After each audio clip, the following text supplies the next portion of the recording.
All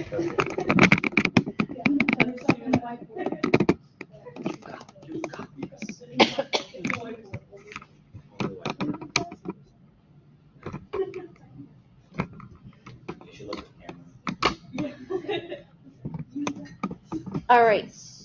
All right. Who's Emma? Can I see the sheet, please? Sean is unfortunately first. All right. So Sean, so I can get everything that you're doing in the camera. How much should I?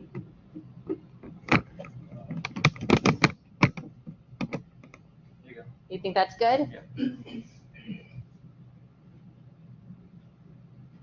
Should be. Gotta be. Okay. Out of same space then. All right. Well. Yeah. Yes. All right. So my question for you then is, who else is going today that's doing?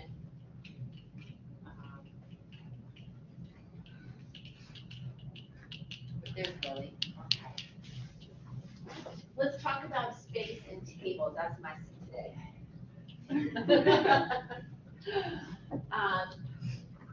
How much space, Sean, Lily, do you think you need up here, and do we need to move these tables at all? Yeah, we already moved them. You did? Yeah. Oh, you did already? Kind of cramped. Oh, okay. How about you, Lily? Space-wise? All right, so you have enough room here to do your, okay, get a breath. You're good. Okay, and everyone else who's going today, it's mostly PowerPoint stuff, right? Yeah. Okay.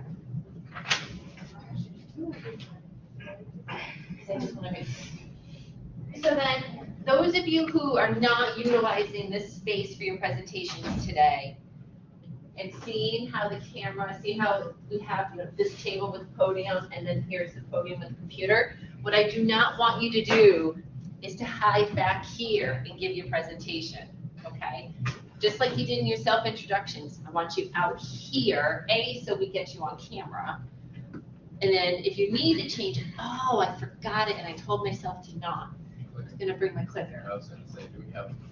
Yeah, this morning when I sat at my desk, I was like, oh, don't forget to take this off when I leave. What do I do today? I was on a phone call, and the student had like a list of questions. He's like, I just have 3 more questions. Okay, now I have 2 more questions. And I'm looking at the clock. He's like, I know you have to leave soon. And then, of course, it's like rush, and don't eat lunch and come here. So that's kind of my midday. All right. Then when you have to come over here to change your slide, or I can move the mouse. No, I can't move the mouse stuff as far as it goes. I want you to casually come over here, whether it's like move the arrow button or the space bar. So you don't need to like come back here to do all that. I'm going to turn the monitor. So as you're talking to us, and you go to change your slide, oh, look what's right here. You can see it. Where don't you look? Exactly. When are you allowed to look at this? If you're using it to visualize something, like you're pointing something out. Pointing something out, yes. What about the video? You can see it playing here. It should be playing there. I want to look at the comments and watch them on the screen. Oh, well, if they're watching it, that's one thing, but you can also watch it right here. Yeah. You know the whole thing with the stage, you don't want your back to the audience. That's right. Yeah. You don't want your back to the audience. Your slides, if your slide changes on the computer, it is going to change up here. You do not need to verify that, okay? I'm going to be looking for that today. You purposely only look at this when you need to say, oh, now if you all put your attention to the papers on this desk, direct someone's attention there. That's the only time you really need to do it. It's all here for you, okay?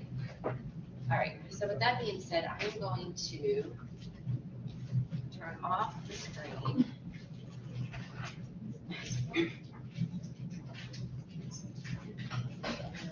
Here.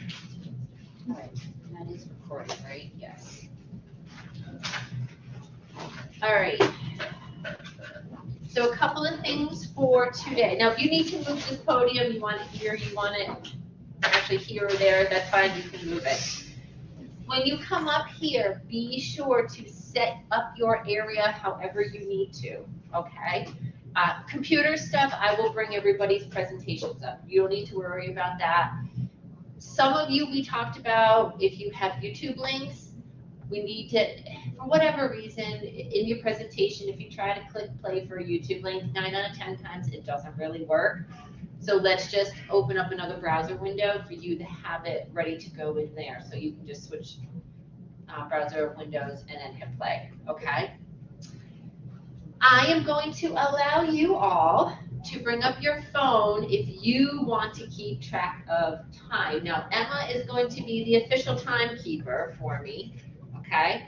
However, if you feel like you have that kind of presentation, that you're cutting it close, and you feel just having a sense of security of having your phone up here, so you can just glance to see how far along you are, you may do that, okay? But I want it to be hidden, not obvious, because if you were doing this, for a real job or work formal presentation, are you gonna have your phone out right where everybody can see it and you're watching the clock?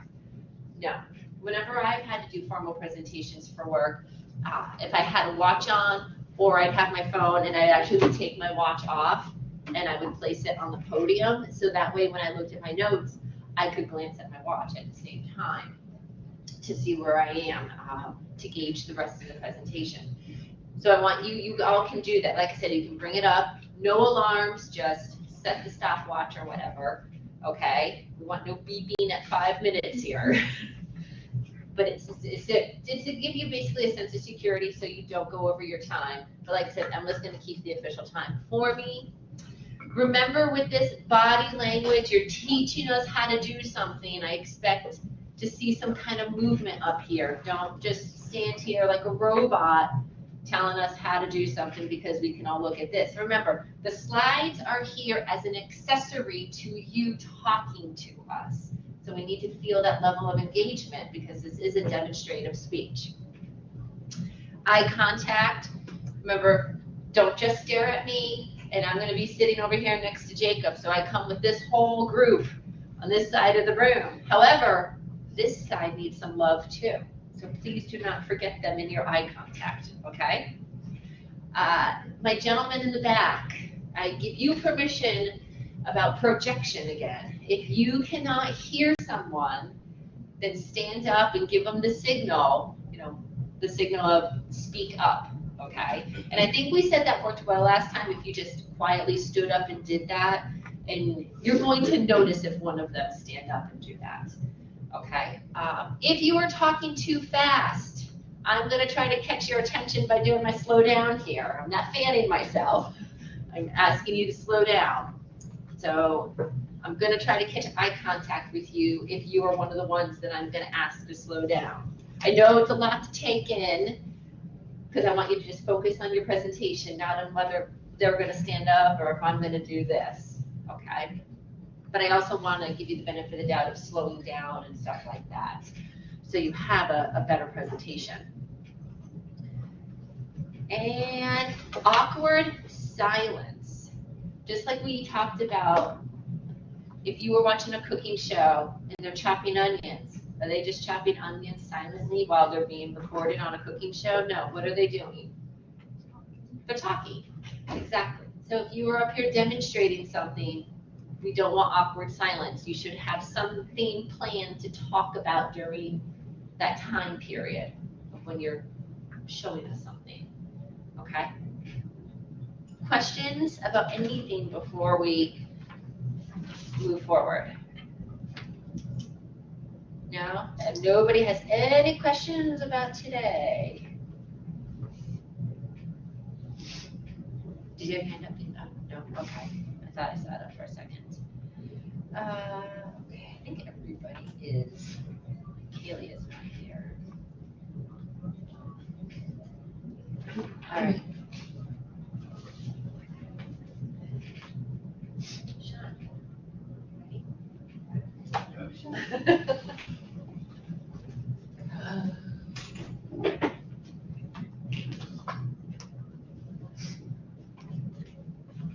Do you need an extra window? Yeah.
Don't mind us, technical difficulties, okay. So when it's time, this is your volume, just turn it up, okay. Yes. Here's your, and just hit the champagne glass. Indeed, there's a second. You're gonna have a visual, so I'm going to. What types of these? No, I don't want that one. All right, I guess we're doing no lights though.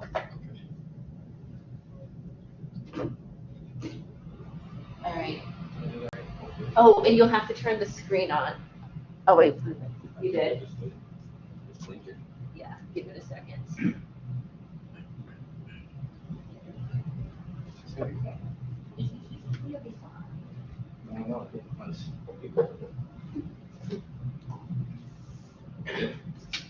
No, give me a second. In this way, it's giving me, this thing to turn the warm up, so we're not listening to that as well.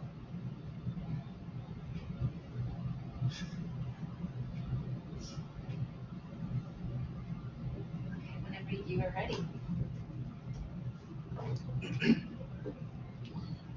Raise your hand if you ever just wanted to punch somebody in the face. For those of you who raised your hand, you need to get your anger issues in check. And if you didn't raise your hand, you're lying. Today I will be teaching you about stage combat. Stage combat is any piece of film that has aggression, contact, or anything physical. By textbook definition, it is the art or illusion of fighting. It's choreography. This is a more in-depth definition here. But yes, it's just choreography. There are rules to this that I need to go over before I start anything. Rule number 1 is keep your partner safe. If I am ready and my partner is not, I can punch them in the face, and we don't want that to happen. Rule number 2 is to keep yourself safe. If my partner is ready and I am not, I will get punched in the face, and I also don't want that. And rule number 3 is to keep everybody else safe. When you're on stage, you're with more than just your partner, so you need to be aware of everybody around you.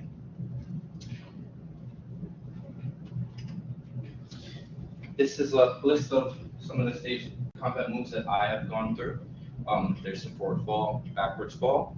There's the slap, punch, and gut punch. These are different variations. There's also the hair/ear pull, which I will demonstrate today. And there's the breakaway and broken branch, which are more defensive moves. Would anybody like to come up and demonstrate? Alec, perfect. Perfect. Also, after we will demonstrate a fight scene. Number 1 is the forward fall. So I will grab his shoulders and I'll make sure that he is in control. The person who is getting attacked is always in control. So he's gonna go back on his left foot and he's gonna lean back. And my goal is to follow through the push. Ready? You want to follow through with it so that you can have the art or illusion that I pushed him.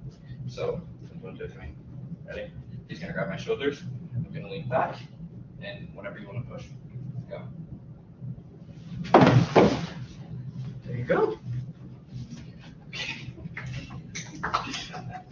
Number 2 is the slap, and I will show you the slap in action. Okay, this is the noise you guys are hearing. I have to turn it up. Okay. Hopefully it's not too loud.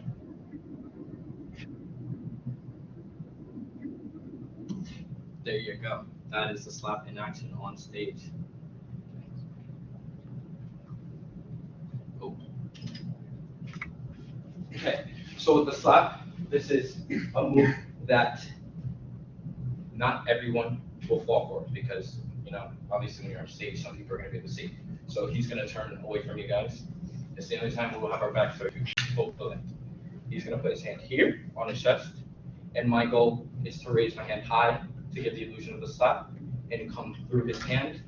And his goal, yes, so I'm going to go through, follow through, not contacting the base, I'm contacting his hand and going up.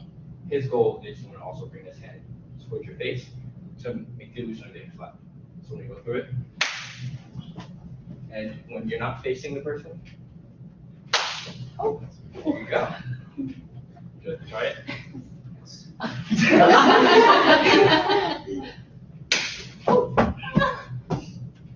There you go. We have the hair/ear pull, and this is a fun one, especially when you have the longer hair because it sells it.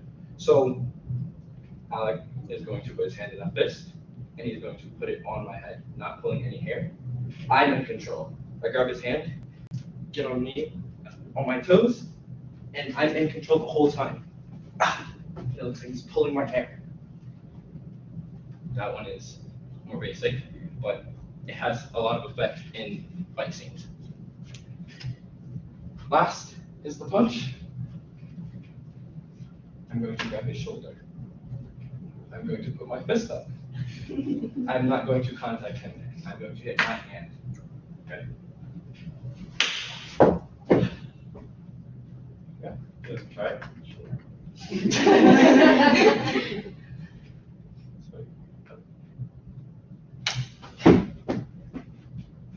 There you go. Okay, so we're going to do a scene. What are you saying that for? That's my sister! I didn't know it was your sister. I thought it was your brother.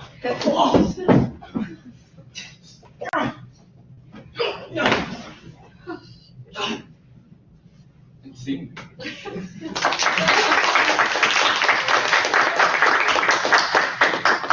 Thank you, Alex. And thank you, everyone.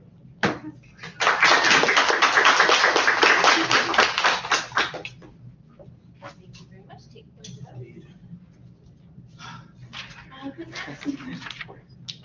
one of those. Who's next? You're next? Yeah. Okay.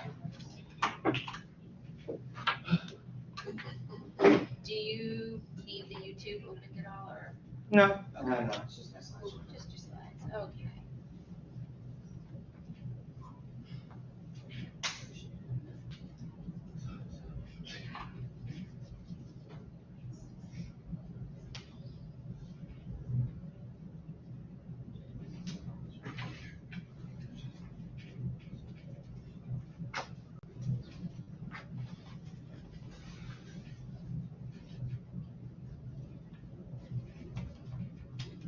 Jason playing basketball number 3. You see this video on your homepage. You want to click on it? Probably not. Now, uploading a video to YouTube is as easy as just pressing upload, making a title, and posting it.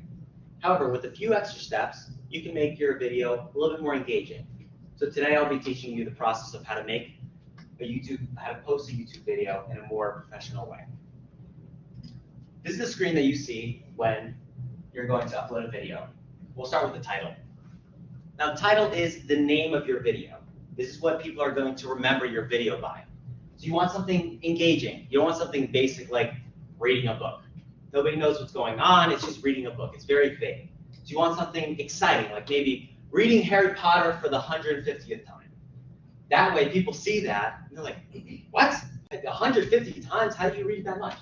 And using caps will especially sell it, because that'll emphasize the big words. Next, we have the description.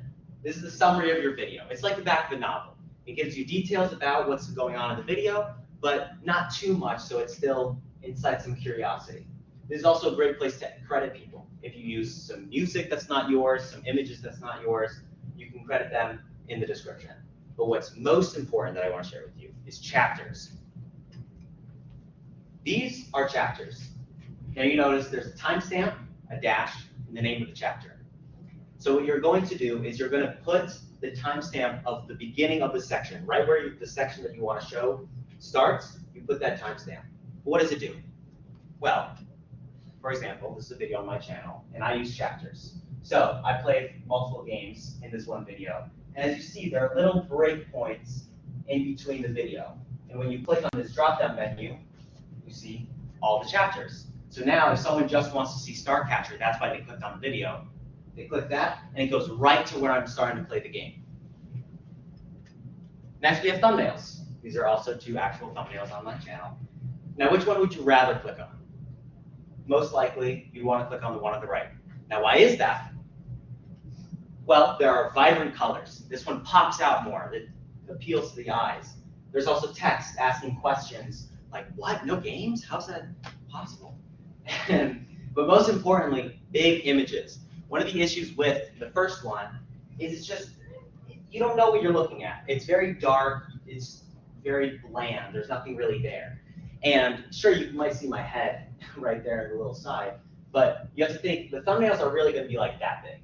They're not actually gonna be as big as they are right here.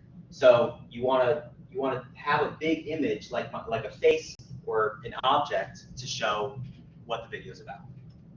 Next, we have categories. This is going to direct the video to the right people. So you have entertainment and a long list going from autos and vehicles all the way down to travel, which got cut off. And some of them come with special features like education and gaming, where you can actually describe what you are playing or what you are teaching. Next, we have the end screen. This is going to, wait, let me show you where. Go to that.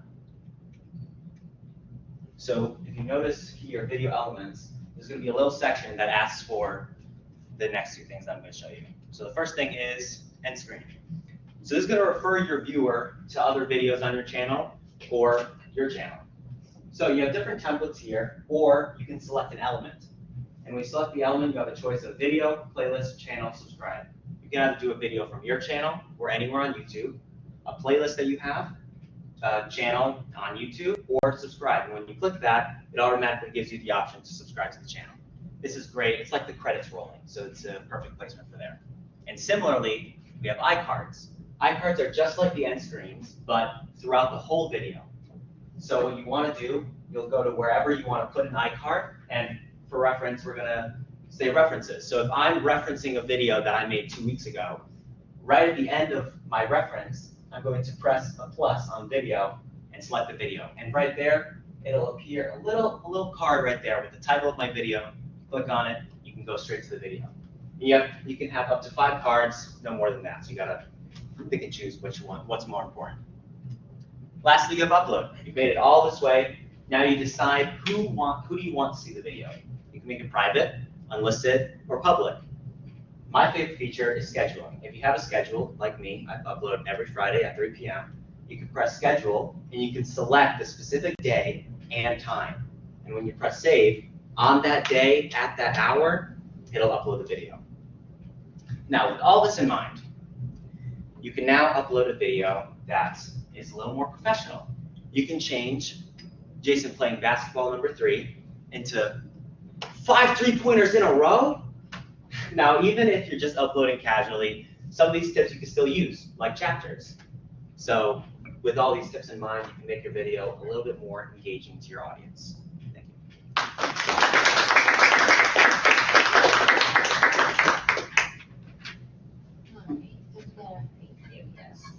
Okay, Anna.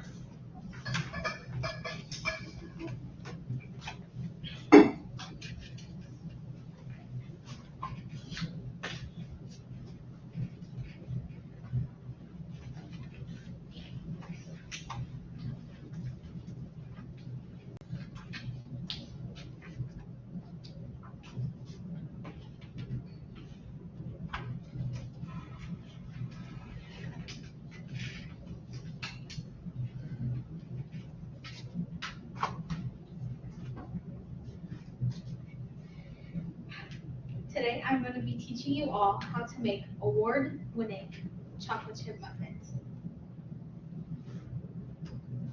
Has anyone here ever been or heard of the Big E? Yeah.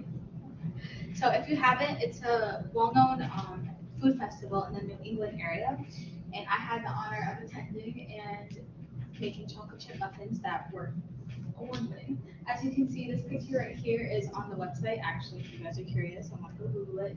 My picture's on there. This is a photo of the festival itself. Let's be real here. Chocolate chip muffins are delicious, but they can I restart? Yes, you Okay. I'm sorry. I'm like. That's okay. Take a moment to gather yourself.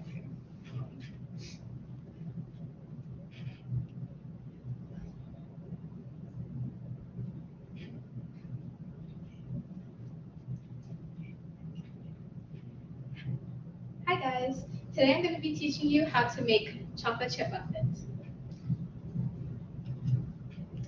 Who here has been to the Big E or have heard of it? Yeah. Well, if you haven't, it's a very popular food festival that is well known in the New England area.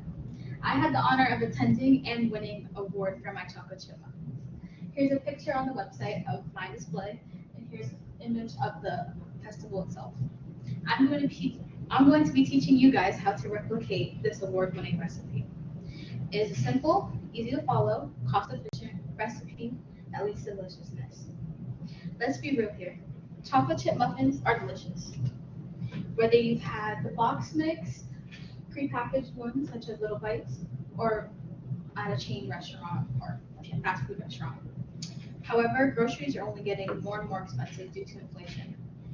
And the happiness that comes from buying chocolate chip muffins sometimes gets overlooked.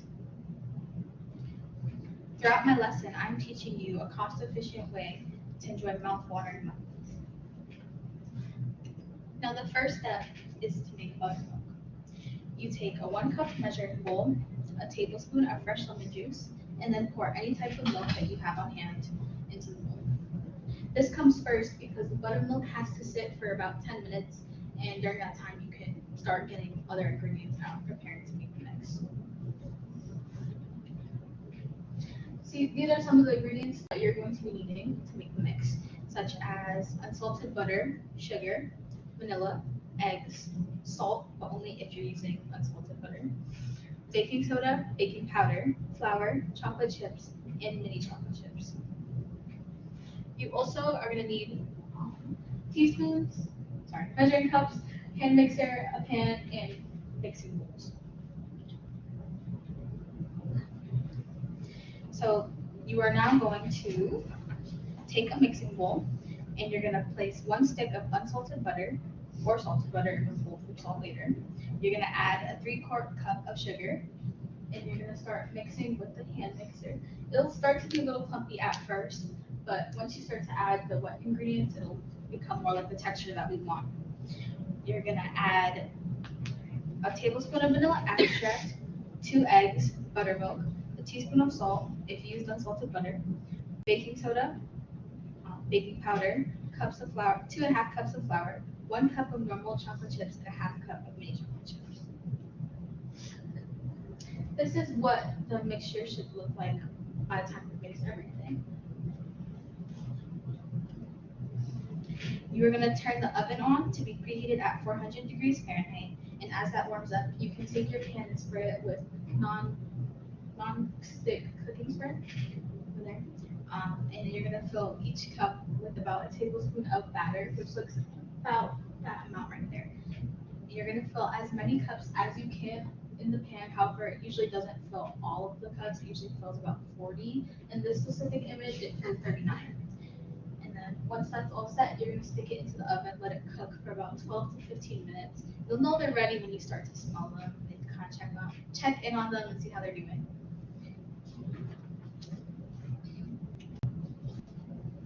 Once they're done, you let them cool for a couple minutes, and then sometimes I like to spray them with butter spray. I think it tastes really good when they're nice and fresh. You just put some butter on there, it tastes really good. But that's just an option. You don't have to do that. It tastes good with or without. Now, this recipe has been in my family for a little while. As you can see, this is Skylee. She's 4 years old, and I was just like her, eating muffins when I was 6 years old. However, due to inflation prices, me and my mom stopped buying the mix, and we decided to work towards making our own.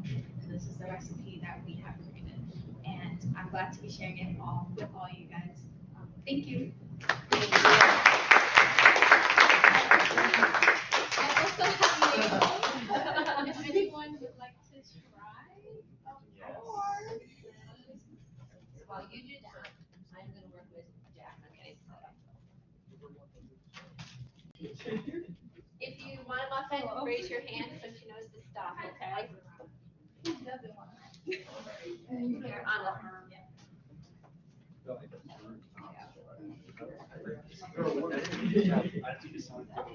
Okay. I'm sorry, say the last part again? I just need to sign when people try. You did. Oh, I just need to. Oh, you need to? Oh, yeah, here, go ahead. You have your phone, it's not gonna ask you for like 10-step authentication. Yep, I got everything. Okay.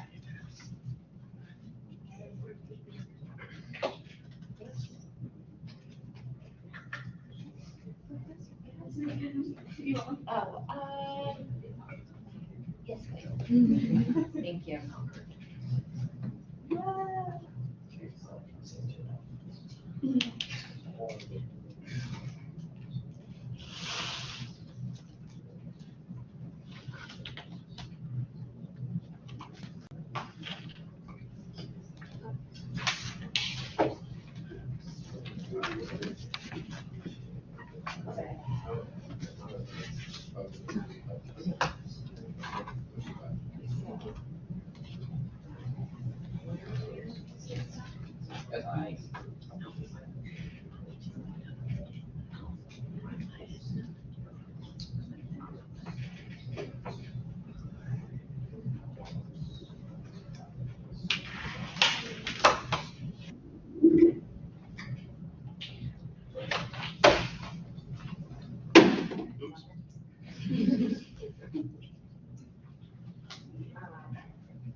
Two.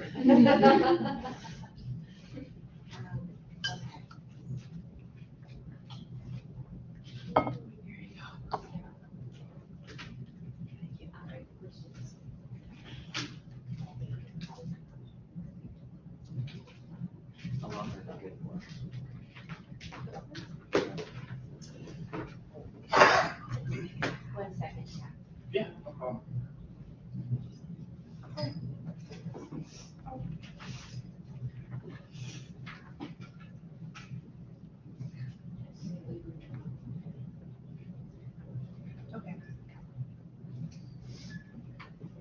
Sorry about that.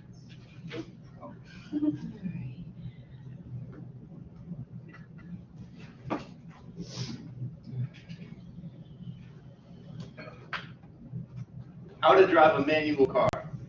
Ladies and gentlemen, in a world dominated by automatic transmissions, there remains a nostalgic art form cherished by many, driving a manual car. Today, I'd like to take you on a journey through the basics of learning the stick shift. First, let's understand the layout. In a manual car, you'll find 3 pedals from left to right: the clutch, the brake, and the accelerator. This is pretty similar to an automatic car, just the only difference is the clutch. Tying these pedals together is the gear stick, which you can see right here. The gear stick will typically have 4 to 6 speeds plus reverse and neutral. The neutral position is when the gear stick isn't engaged in a gear. Now, the clutch pedal is what set manual cars apart. This is a diagram of the clutch. I understand it looks complicated, but I'll make it make sense. When it's engaged, the clutch's job is to send torque from a rotating engine to the transmission. The transmission, with torque from the engine, is what makes your wheels move. Back to the clutch though, when the clutch pedal is up and the car is in gear, this means that the clutch is engaged. Pushing the clutch pedal down, this is what the clutch looks like. Pushing the clutch pedal down is what disengages the clutch. So if the car is in the right gear with enough revs in the engine and the clutch is engaged, your wheels will spin. If your car is in gear and the clutch is engaged and your wheels aren't spinning, this means that your engine does not have enough momentum to run and your car will stall out. If this happens, your car will shut off and buck forward. Stalling out too many times can be harmful to the clutch, but when you get going, the disengagement of the clutch is what allows you to change gears. Think of it as a pause button before going into a different gear setting. Now that we know how the clutch works, how do you start the car? So there's also another diagram of, there's the engine block, the clutch, and the transmission. And then to start the car, you insert the key like a normal automatic vehicle, and then you push down the clutch, make sure your car is in neutral, and then turn the key. Now that the car is running, it's ready to move. To move, depress the clutch, adjust the gear stick into first gear, and release the handbrake. The handbrake typically will be right next to the gear selector, right by your seat. At the certain point of the elevation in the clutch, you'll feel the car begin to move. The height of the clutch where the car begins to move is called the bite point. This is the sweet spot where the clutch and the engine first connect. Once you're moving, it's all about momentum and rhythm. This is a clip of me getting going off of a stop from my driveway, and it's also it's a 1 to 2 to 3 shift.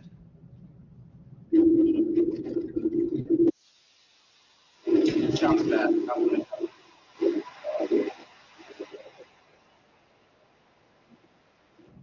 So that is the 1 to 2 to 3 shifts. So you can see, it took me a little bit to get going at first. I released the clutch pedal halfway, and then I got going, and it was able to shift easier to 1 to 2 to 3 once you get moving. So as your speed increases or decreases, as you saw, you'll need to change gears to maintain efficiency. To shift up, you release the gas, press down the clutch, and adjust the gear stick into the next gear. Then you're going to want to slowly release the clutch. To shift down, it's the same motion. Just select the lower gear. However, it is important to note that you cannot downshift into any lower gear at any speed. This is because of the difference in rotation of your clutch between your engine is too hard. So if your clutch is spinning faster than your engine, it will cause severe damage to your clutch because they need to be able to lock together, so they need to be at similar speeds. You need to know the gearing of your car in order to safely downshift. Now let's cover stopping in a manual car. Stopping is pretty straightforward.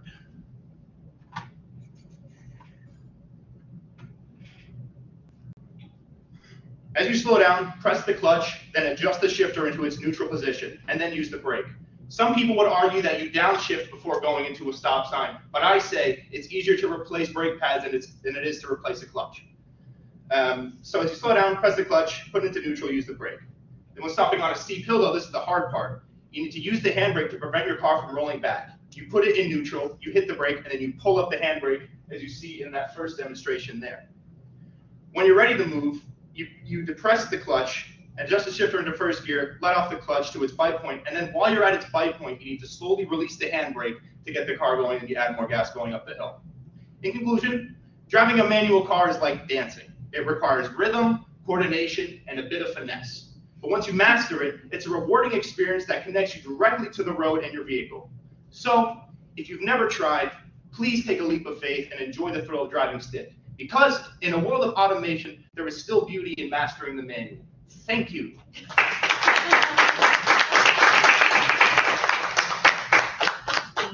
Make sure you log yourself out. Okay, Aisha, you're gonna be next.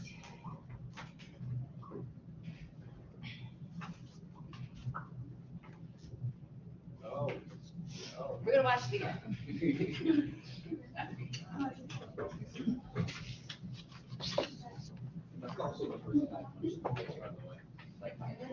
What's that? That's also the person I've punched in the face. Literally? Oh, yeah. Oh, because they weren't ready? Yeah. She was ready there, but. Yeah.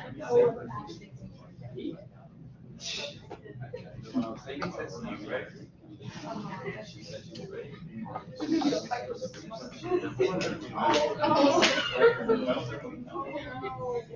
you know how bad I felt? She was funny. Oh, I'm like, thank you.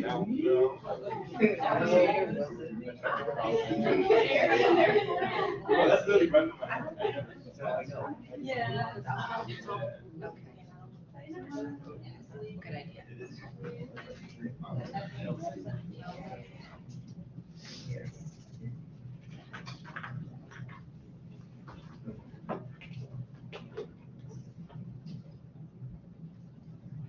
Today, I'm going to be talking about how to put on makeup.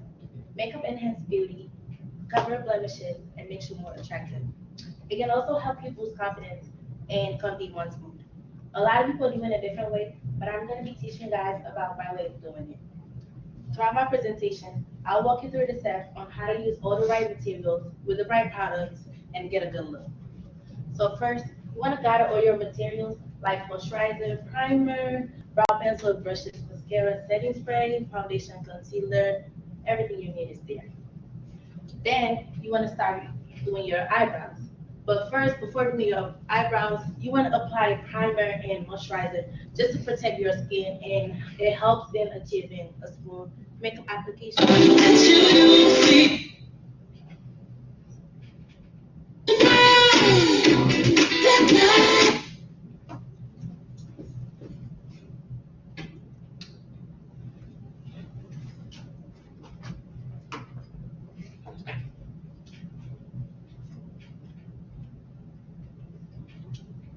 So here, as you can see, she already applied the moisturizer and the primer. She started doing her brows.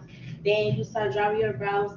Then you want to use concealer and to get a good shape under and on the top of your eyebrows. Then you want to start with eyeshadow and put on lashes. Since we're working on the eyes, if you can use any eyeshadow of your color. So she went with the nude, and she start applying it on top of her brows. Then start doing your lashes. Then stick it right after you apply the glue. Then stick it. Start with the middle, and then after you wanna start on the right, then on the left.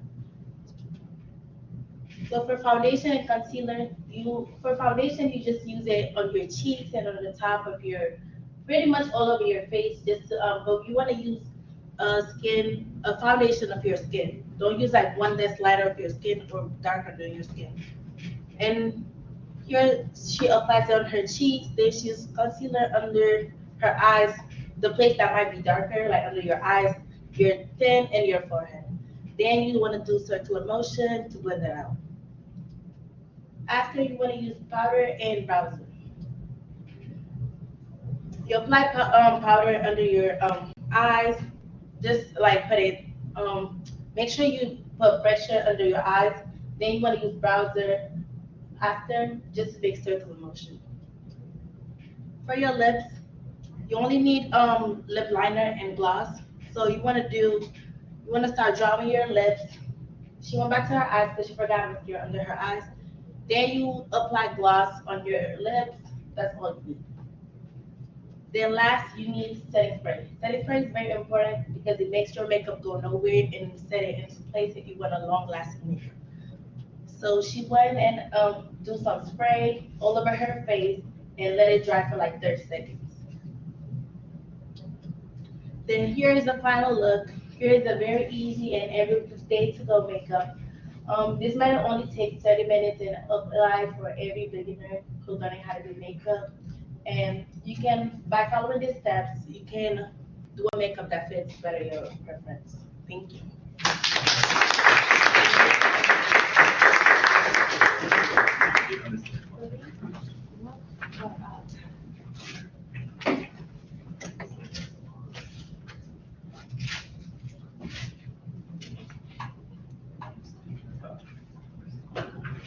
Am I bringing anything up, Lily? I have. Okay, so then, if there's gonna be no visual, I'm gonna turn the monitor off. All right. Because I don't want that in the background, we don't need it. Would that be more helpful if you turn this? Yeah, probably.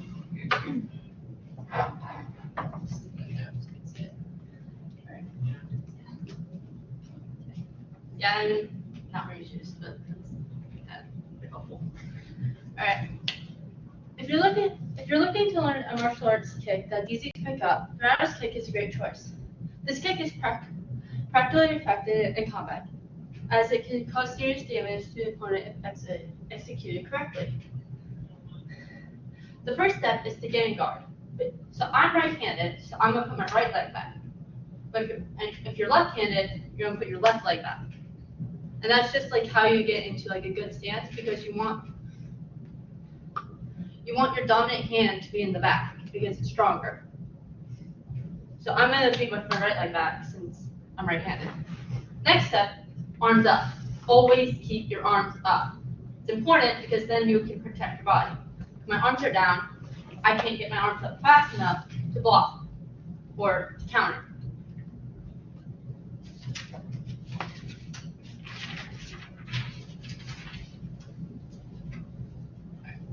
So now let's get into the actual kick. We use this table to balance. The first step is just to bring your leg up to nice flat. You want your knee and your hip to be level. Next, you're gonna rotate. So see how I just pivoted? You come up on your ball of your foot and you pivot. And then, so now you want to raise your leg up so your foot is almost touching your butt, but it's not. And then the last thing is kicking. This is a little bit tricky because you have to do it fast. Because if you do it slowly, there's no power, right? If you do it fast, there's power.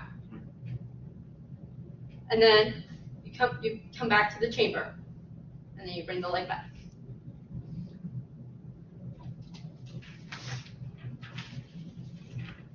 Alright, now I've shown you what it looks like all together. I need an assistant to help me hold the board up. Do I have an assistant? Jacob. Alright.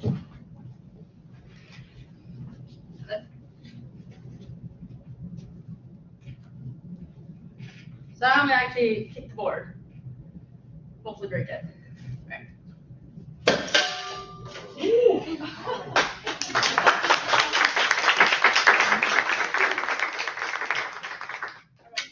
Jacob. Sorry, so it didn't matter. Okay.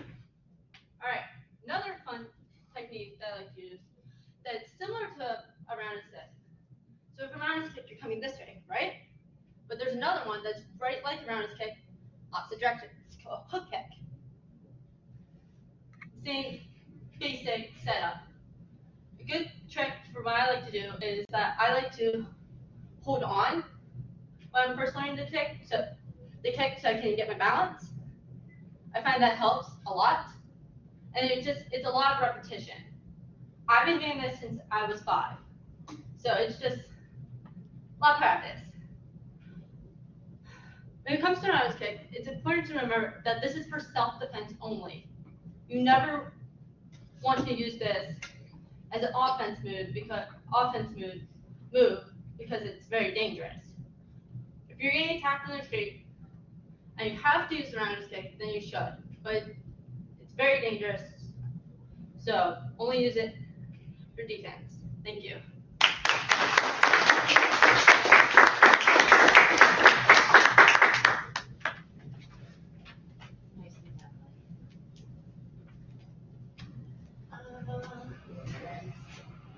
Evan.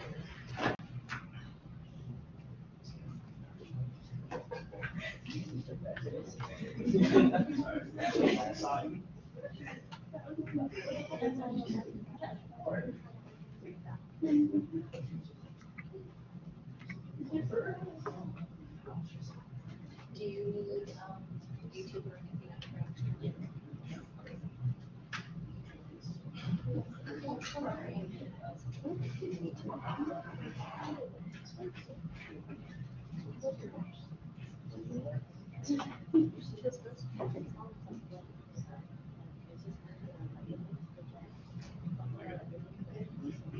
Don't you wish you could shoot a basketball without airballing by 3 feet or having a sword in the backboard?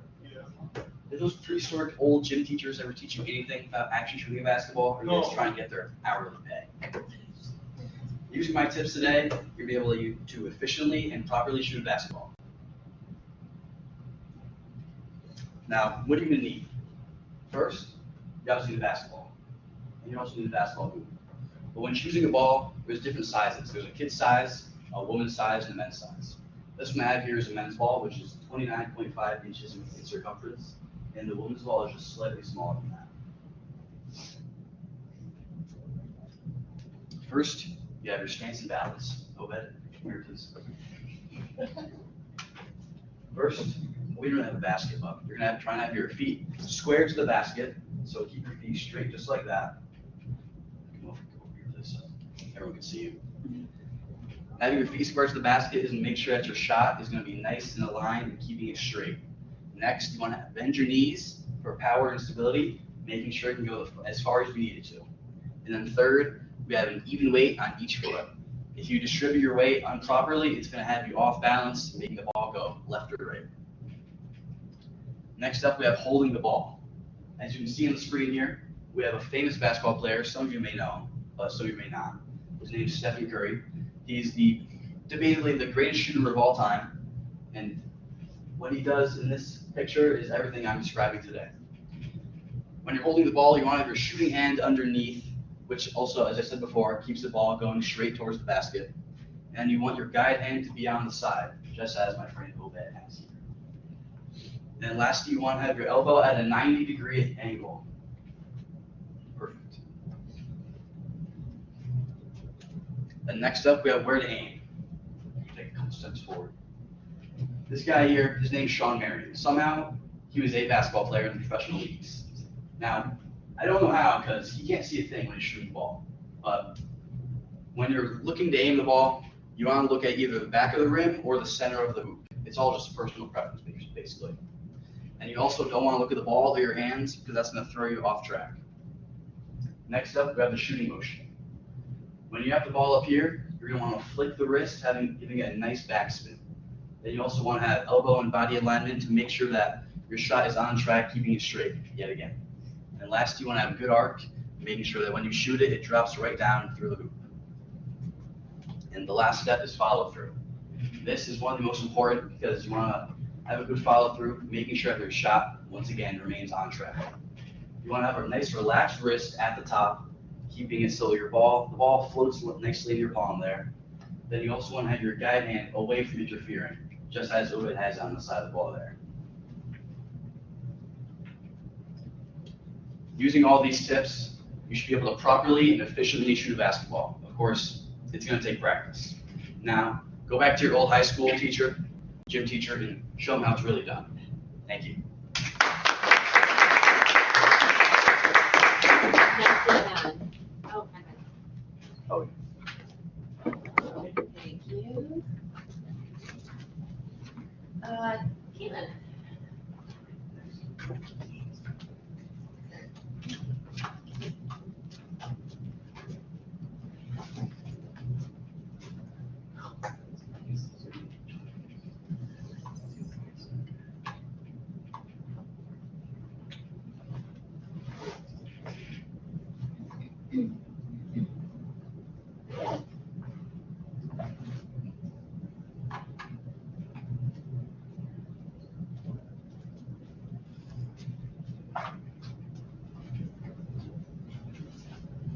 So I decided to do a presentation on how to make deviled eggs.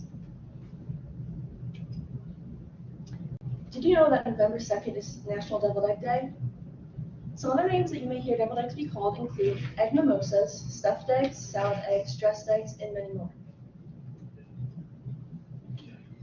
Deviled eggs have been a staple for years at our family gatherings. Whether it is a party, a holiday, or just a casual get-together, there's a good chance that deviled eggs will be there. Today I'm going to walk you through the steps on how to boil, peel, and cut the eggs, how to create the yolk mixture, and how to put together the final product. So the first step is to gather all of the materials. What you will need is 6 eggs, water, ice, access to a stove, mayonnaise, mustard, salt, pepper, paprika, a small bowl, a platter, a pot, a fork, a tablespoon, and lastly a teaspoon. Step 2 is to boil the eggs. So to start off, you want to place 6 eggs in a single layer in a pot. Next, you can fill the pot with cold water, and you want to make sure it's at least 1 inch above the eggs. Then you can cover the pot and place it on the oven and bring it to a boil. Once the eggs are brought to a boil, you can remove it from the stove and let the eggs stand covered for 15 minutes. After that, you can drain the water, and you want to immediately place the eggs in cold running water with ice cubes. Step 3 is to disassemble the eggs. To do this, you want to tap the eggs on a hard surface all around to gently crack the shell. And then you can begin to peel the shell away. And the tip I have is to do this under cold running water. I find that it's easier to peel the shell off. Then you can cut the egg in half lengthwise with a knife, as seen in the picture. Step 4 is to separate the yolk. This is simply just slip out the yolk into a small bowl, and you want to keep the egg whites off to the side. Then, using a fork, mash the yolk. Step 4 is to put in the rest of the ingredients. You want to add 3 tablespoons of mayonnaise, a half teaspoon of ground mustard, 1/8 teaspoon of salt, and 1/8 teaspoon of pepper. Once everything is put into the bowl, it's ready to mix. Step 5 is the final touches. So using a spoon, you want to fill each of the egg whites with the yolk mixture, keeping it lightly. Then you can dust or sprinkle each of the halves with paprika. Step 6, and the last step, is to place the eggs on a platter, cover them, and refrigerate them up to 24 hours. Once that is done, you can enjoy. So now you have created tasty deviled eggs using the straightforward procedure of boiling, peeling and cutting the eggs, composing the yolk mixture, and building the final product.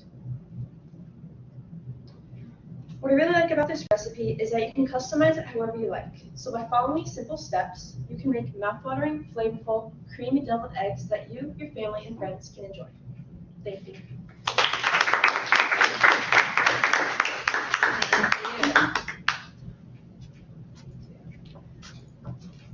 Anyone who was scheduled for Thursday but would love to go today and get it over with? I know it's tempting. You don't have to, I'm just, no? Okay. And everybody else is on for Thursday. All right, so nice job today. So congrats to those of you who did it and you finished, and nice job, okay? All right, so with that, I'm gonna let you guys go. The rest of you, yes. Oh, yeah. Oh, yeah, Oh, sorry. Oh, my God. I already know mine. Yes, all right, we have Sean at 527. I didn't think we went over 5. Alec 523, Anna 418, Jack 503. Let's see, Aisha 330, Lily 347, Evan 319, and Caitlin 316. Not bad. Filler words are a different story. But I'm not gonna read those out loud. Let me see. You can come up here and I'll tell you. Where are you going? Or you can wait for the I email. thought my phone was gonna die the entire time. Oh, really? What's that say? I was like- You're lucky, you got lucky. It's at 5% now. Okay. You're lucky, guys. All right, those of you who are gone Thursday, this is your last opportunity to ask any questions for Thursday. Yes, no? Any questions? Everyone feels good to go? Yes, Emma? Yeah, if I sent you some feedback, resubmit it so the newest version is in there. Okay, great question. Any other questions? All right, I will see you all on Thursday. Thank you.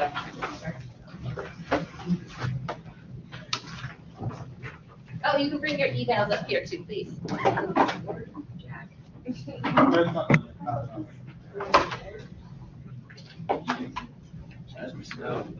Yes.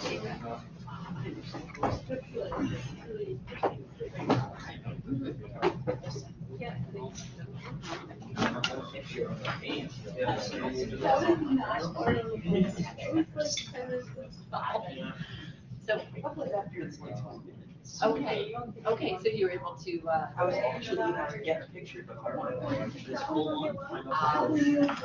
got it. Are you gonna reprint that, or you don't have the time for I- that? It's only 20. Oh, okay. Is it in your room or is it It's in my over? room. Oh, Most of okay. them, I have to, with the hat, I'm doing a different technique where I'm swapping materials. So I have different colors. Thank you. Okay, So that one's just. got it. Slightly annoying, but it works. Well, it sounds like you have it all ready to go. Exactly. I just have to, they emailed the pictures to myself, I just have to put them